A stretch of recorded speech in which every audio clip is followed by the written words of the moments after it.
United people party liberal एबा UPPL राजखान्थि हान्जानि दिनै गुथि गायसनथाइ सान। आथिखाल बिटिसि खुंथाय गोहोआव थानाय इउपिपिएल हान्जाया गुथि गायसनथाइ सानखौ दिनै चिरां जिल्ला सिंनि बेंटलनि जांख्रिखां फोथाराव सानसेनि हाबाफारिजों खुङो। हाबाफारि बादियै दिनै फुंबिलि समाव आफादनि फिरफिलाखौ बिरहोयो इउपिपिएलनि आफादगिरि एबा दानि बिटिसिनि गाहाय मावफुं सोद्रोमा प्रमद बर' बिथाङा। आरो लोगोसेनो मुंख्लंफोरनि गोसोखांथियाव बिबार बावजेनो इउपिपिएल हान्जानि गायसनगिरि आफादगिरि आथिखाल आसाम सोरखारनि केबिनेट मिनिस्टार उरखाव ब्रह्म बिथाङा। बेनि उनाव बिफां फुलि गायनाय हाबाफारिखौ मावफुंनानै होयो बिटिसिनि लेङाइ गाहाय मावफुं सोद्रोमा गबिन्द चन्द्र बसुमतारिया।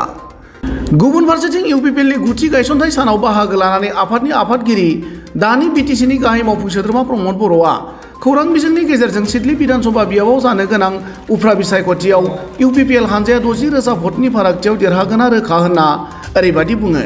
गुथि गायसननाय सान आरो बेखौ जोङो बेंटलाव फालिनाय जादों। बेवहाय चिरां जिल्ला आरो चिरांनि गासैबो ब्लक कमिटिफोर क'क्राझारनि गासैबो जों लोगो नांनानै बेवहाय खुंनाय जादों।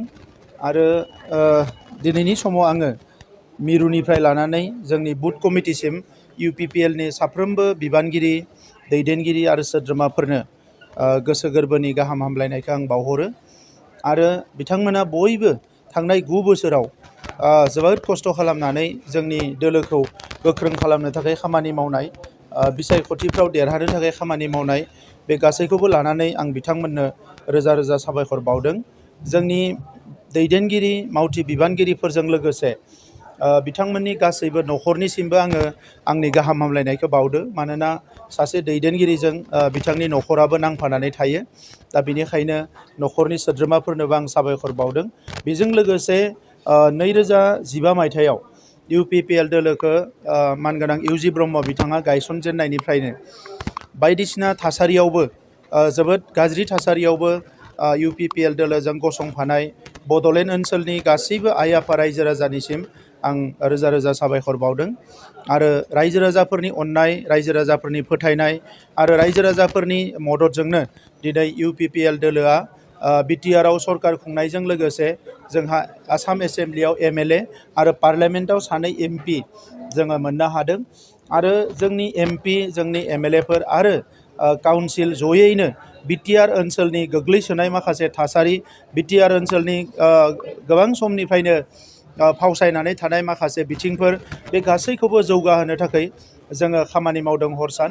आरो नैबे समाव जोङो रोखायै बुंनो हायो जे 2015 मायथाइनि बै समनि थासारि एबा बिनि उन आरो सिगांनि जि थासारि, बे थासारिया बड'लेण्ड ओनसोलाव गैला।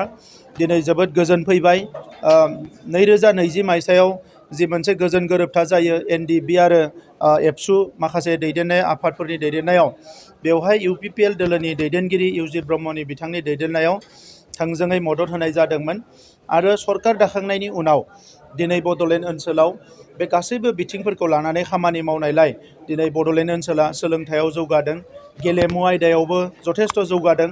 दिनै बेजों लोगोसे रांखान्थि बिथिङावबो आगोलनि जि गेना गोरोन्थि गोनां खान्थि सरकार खुंनाय, बेफोरखौ सोलायनानै जोबोद मोजां मोनसे खान्थि गायसननायजों जोङो रायजो राजानि गोबां खामानि मावनो हादों।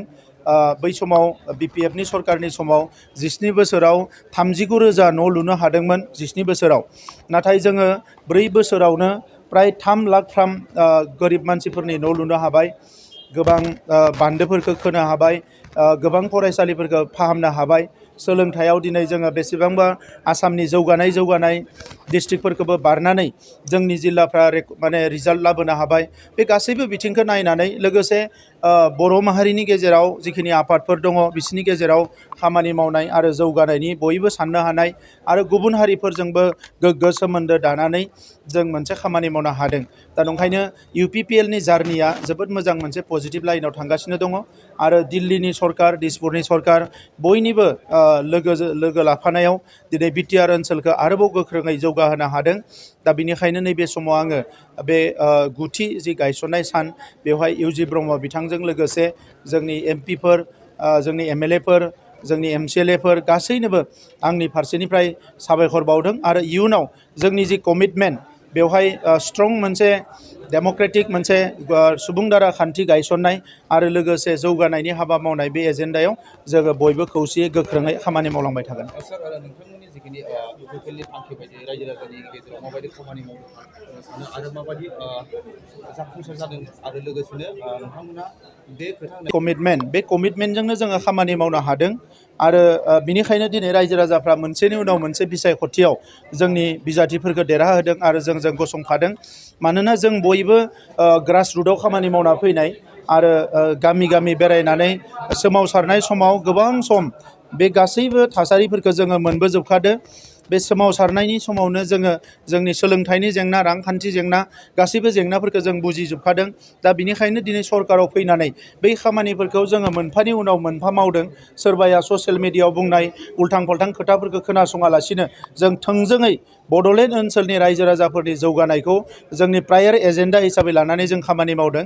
दा नंखायनो बड'लेण्ड ओनसोलनि रायजो राजा बर'जों लोगोसे गासैबो हारिनि रायजो राजाफ्रा दिनै जोंजों गसंफादों आरो इयुनावबो गोख्रोङै गसंफागोन।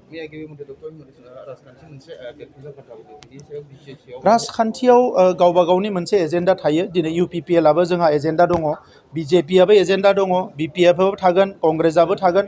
नाथाय सोर बेसेबां रायजो राजाफोरजों मोजाङै खामानि मावनो हागोन, रायजो राजाफोरनि बिसास आरो फोथायनाय आरो अननायखौ मोननो हागोन, बेसो गिदिर बाथ्रा। दा नंखायनो बिजेपिआ दिनै गावसोरनि एजेन्डाखौ फोसावदों, जोंबो गाबोन समफोर गावसोरनि एजेन्डाखौ जोङो फोसावगोन। दा बयहाबो गावबा गावनि थांखिजों आवगायलांनायनि मोनसे नोजोर थायो आरो जोंहाबो बे नोजोरानो दङ। बेराफारसेथिं बिथाङा सिडली समस्तियाव जोंनि बिजाथिखौ देरहाहोनो थाखाय बिजेपिनि बिबानगिरिफोरखौ बिथाङा बिथोन होदों। दा बिनि थाखाय आं बिथांनो साबायखर बावो। सिडली समस्तिनि जोंनि बिजाथिया 60,000निख्रुइ बांसिन भट लानानै देरहानो हागोन, बियो रोखा जाबाय। थाबैनो फोसावगोन। Thank you.